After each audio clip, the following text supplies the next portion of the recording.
Thank you guys for joining me. My name is Heather Rodriguez. I'm a natural fertility specialist, and I'm the founder of the Natural Fertility Company, where my team and I help couples who are trying to get pregnant using natural therapies, preparing for medical fertility treatments, or just wanting to be healthier before they get pregnant, which is always a fantastic idea. So thank you so much for joining me today. Today's scope, 7 fertility myths debunked. All right, so the first one, so this is how we're going to play this game today. I'm going to say a fertility myth, and you guys are going to tell me in the comments if it's true or false. All right, you guys ready? Okay, so the first fertility myth. You can only get pregnant 1 or 2 days a month. Okay, so you guys are going to let me know, is this by typing true or false? You can only get pregnant 1 or 2 days a month. What do you guys think? Can you only get pregnant 1 or 2 days a month? Okay, so we have a true, true, false, true, true, false. Okay, so it looks like we're false. Okay, so it looks like we're half and half here.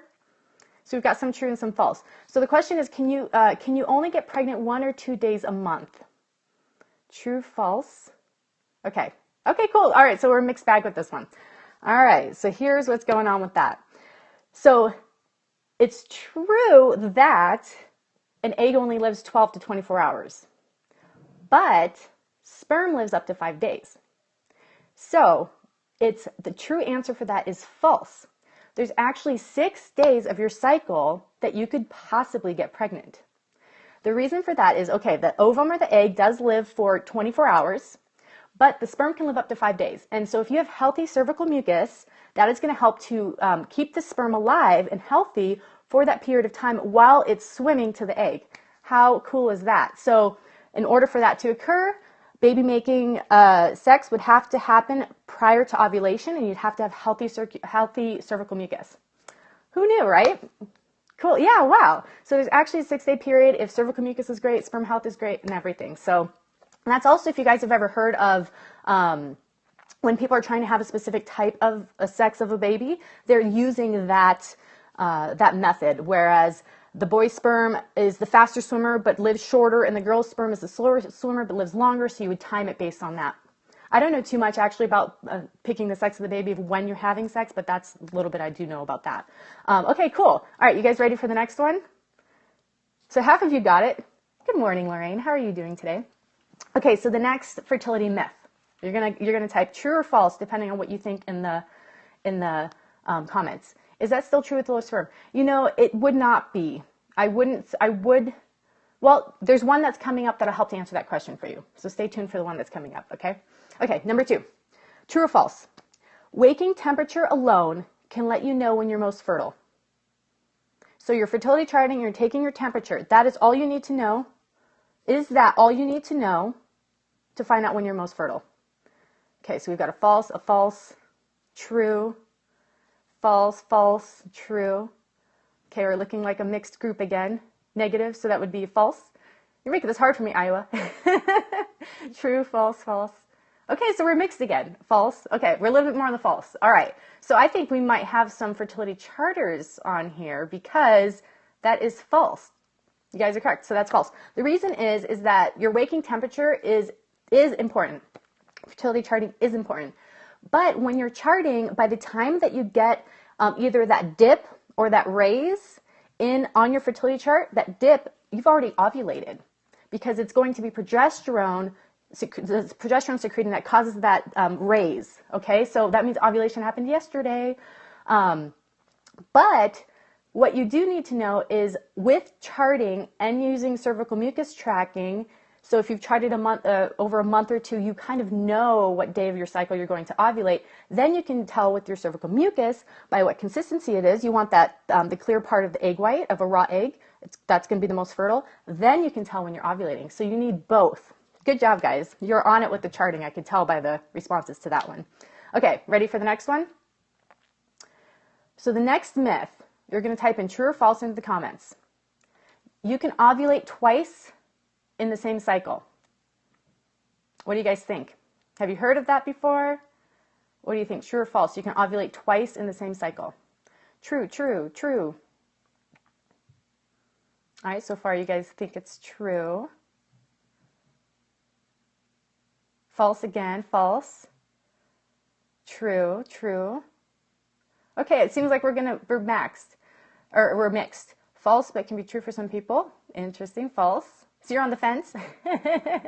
Okay, so the question was, you can ovulate twice in the same cycle. False. Okay, so it's kind of a trick question in one way. It's mostly false. But for about 10% of cycles, like maybe 1 or 2 cycles out of a year, you may ovulate twice, but it's going to be within a 24-hour period, so it doesn't really count as a double ovulation. There's some myths out there where people think that they can ovulate on week 2 and then they ovulate again on week 3. That is not actually possible because the way that the hormonal cycle in the system works. Yeah, yeah, exactly. That's twins. Yep, that would be fraternal twins. So it can happen, but it's not going to be. It's not really going to be any different than your normal ovulation because it's in the same 24-hour period. Because once you ovulate, your progesterone shoots up and your follicles they're no longer producing eggs, so it's just not actually medically possible. Clomid's going to be within the same cycle as well. You're making multiple follicles that mature. With a normal cycle, you're going to have one mature follicle generally that will ovulate that egg. With Clomid actually makes it so your body is maturing and ripening multiple follicles. So that's why you'll get 6, 7 eggs in a cycle. But that's a medicated cycle, going to be totally different than what the body is going to do on its own. All right, guys. So that one, who knew, right? 10% of cycles you can, but it doesn't really matter. It's a 24-hour cycle, and that's how twins are made. Great. Okay, so this one I know because you guys watch these scopes and you guys have been to my website. Those of you who don't know my website, I forgot to say at the beginning, naturalfertilityinfo.com, 700 pages of content that is free to help you with whatever fertility journey that you're on. So check that out. Okay, so number 4, you guys ready? Your diet doesn't impact your fertility, true or false? Your diet does not impact your fertility, true or false? False, false. False. Good girls. Yay, good. Awesome. You guys have been listening. If there's one thing, mega false, thank you. Good girl. Good saver girl. If there's one thing that you guys probably have learned if you've been watching my scopes is diet makes a huge, huge difference. It's one of the most powerful tools that you have for your fertility. Good job. All right. I wanted to make sure you guys have been listening. It's a pop quiz. Okay, great. So we all know. That's awesome. You guys, everyone gets points on that one. Okay, the next one, number 5. This we get questions about a lot, and this will pertain to someone's question who asked before about low sperm count. Diet's so important. Yes, diet's so important, and especially for your pregnancy. Like, it's not just for fertility. Yes, it's going to make a huge impact on your fertility, but your pregnancy, oh my gosh, that's something I definitely want to go into in a scope, is like the impact you can have on your child's future immune system, brain development, nervous system, emotional capacity. Unbelievable through diet. All right, number 5. Okay, so true or false? You should have sex as much as possible to increase your odds of conception. You should have sex as much as possible to increase your odds of conception. True or false, guys? What do you think? I think this one's a stumper. False, false, false, false, false. Okay, you guys are ganging up and picking your questions or picking your answers together. False? False every other day. False. Okay. Okay, great. So everybody's saying false. So this is going to be kind of a trick question. Absolutely true. Depends on the male. Peaches, you got it. You got it. Peaches wins. You get points. You heard every other day as well. Yep. Okay. So here's what's up with that. So if someone has a normal sperm count, you can have sex every day. I know I'm tricky. I'm trying to make learning interesting.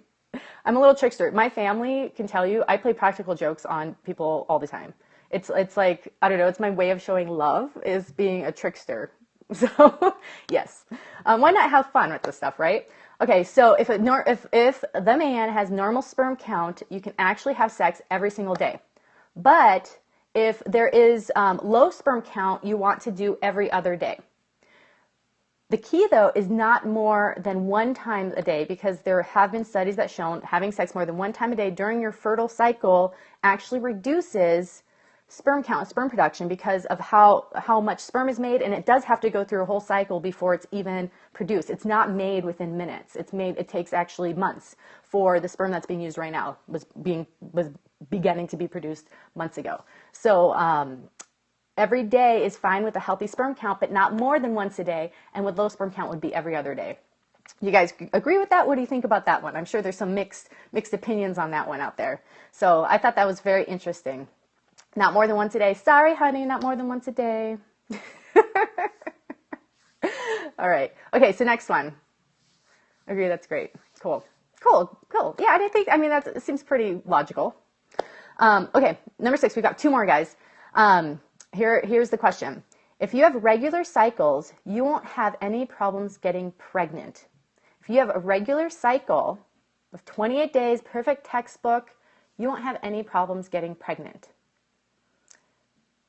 What do you guys think about that? You're getting your period, your cycle's 28 days long. Is that a stumper? False?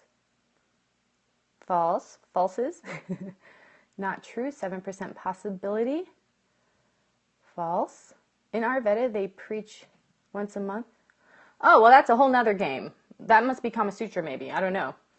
That's a tough one. False. There could be other underlying issues. Okay, so if you have regular cycles, there could be other underlying issues. Diana got it. Diana gets points for that. It's true for me, 5 kids. So a cycle that is textbook, that you get your period, it's 4 or 5 days, healthy flow, 28 days. There can be some underlying things that are happening, especially, obviously, if you've been trying to conceive for 6 months, a year, nothing's happening. There's a couple of things that could still be happening. Premature ovulation failure is one of them. There's a couple other things. One is going to be luteal phase defect. And I talk about luteal phase defect because it's one of the most common fertility issues that people don't know about, that have perfect cycles, that are like, why am I not getting pregnant? I get my period, it's this long, it's like clockwork. I ovulate, so the period there's this monthly cycle, we'll say it's 30 days. You have your period ends, then you begin to prepare for ovulation. Ovulation occurs, and then there's a period of time from ovulation onward. This period of time has to be 12 days or longer in order for the embryo to have enough time to implant in the uterus. Luteal phase defect is when that period of time from ovulation onward is too short. So there's never enough time for that embryo to implant, because it has to come all the way from ovulating out of the ovary down the fallopian tube, which is like a 6-day journey. Like, even though the fallopian tube seems like it's like this long to the egg, to the size of the egg, it is this long journey that it has to make down. So that needs to be long enough. So that would be something that even a person with a normal looking cycle could possibly be going through. And then also low progesterone levels. You can have a perfect cycle, but your progesterone levels are low. That will increase the chances of having a miscarriage, because healthy progesterone levels post-ovulation are completely mandatory and needed to help preserve the lining of the uterus. So that's number 6. So here's the last one, guys. And I know you guys are going to all get this, but this is because I want to hit a point. I want to hit a point home. I don't know if that's how you say it. This is important. Infertility is a woman's issue. True or false, guys? What do you think about that one? Infertility is a woman's issue. False. Of course, a big false. False. Thank you. Yes. I want to make sure we're all on the same page. So this is actually a myth that I think is underlying in our culture. And it's a place where people come from automatically, especially when they reach out to us and we're helping them. It takes 2 to tango. Totally right, girl. When people reach out to us, it's generally the female partner of the relationship. And I think there's a couple reasons for that, because, yeah, women are smarter, right? I'm so sorry if there's any men on right now. I'm just kidding. But we tend to be the information seekers. We tend to be the ones who are like, all right, what can we do? We need to make this happen. But it's actually equal. Fertility issues lay with both.